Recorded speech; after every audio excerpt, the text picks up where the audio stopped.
একটা মোবাইলের সব কিছু ঠিক থাকার পরও, তার লাইন সব কিছু ওকে থাকার পরেও, অর্থাৎ এটা চার্জিং পোর্ট, আর এই চার্জিং পোর্টের প্রত্যেকটা পিন ঠিক থাকার পরও, অর্থাৎ প্রত্যেকটা পিনে আমরা চার্জার কানেক্ট করার পর ভোল্টেজ পাচ্ছি, কিন্তু ওই মোবাইলের এই ব্যাটারি কানেক্ট করে আমরা ভোল্টেজ পাচ্ছি না। তখন আমাদের কী করতে হবে? মোবাইলে চার্জ হচ্ছে না, তাহলে সেক্ষেত্রে তোমরা কী করবে বা কী করণীয়? সবার প্রথমে মোবাইলটিকে চার্জার কানেক্ট করবে। তোমরা চলে আসবে ব্যাটারি কানেক্টরে, এই ব্যাটারি কানেক্টরটা খুলে নেবে। সেখানে তোমরা মাল্টিমিটার দিয়ে, এই মাল্টিমিটার দিয়ে চেক করবে। চেক করার পর এখানে যদি কোনো ভোল্টেজ শো হয়, তাহলে সেটা অন্য কোনো প্রবলেম, অর্থাৎ ব্যাটারি থেকে হতে পারে কিংবা আইসি থেকে, চার্জিং আইসি থেকেও হতে পারে।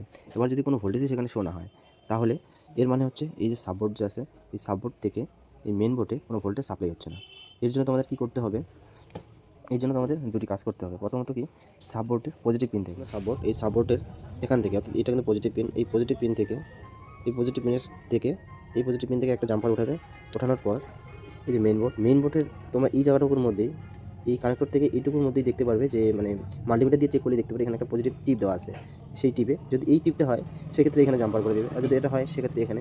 সেটা তোমাদেরকে দেখতে হবে মাল্টিমিটার দিয়ে খুঁজে বের করে, তারপরে কিন্তু তোমাদের এই সাববোর্ড থেকে যেটা জাম্পার করবে, সেই জাম্পার নিয়ে তোমাদের মেইন বোর্ডের এই টিপের মধ্যে কিন্তু জাম্পারটা করতে হবে। করলে কিন্তু তোমাদের যে চার্জিং যেটা প্রবলেম, সেটা কিন্তু সলভ হয়ে যাবে। দ্বিতীয়ত তোমরা যেটা কাজ করতে পারো, সেটা হচ্ছে এই বিটুবি কেবল, এই বিটুবি যে কেবলটা আছে, কেবল তো না সরি পাতা, এই পাতাটা তোমরা চেঞ্জ করে দিতে পারো। চেঞ্জ করে দিলেই কিন্তু প্রবলেম সলভ হয়ে যাবে।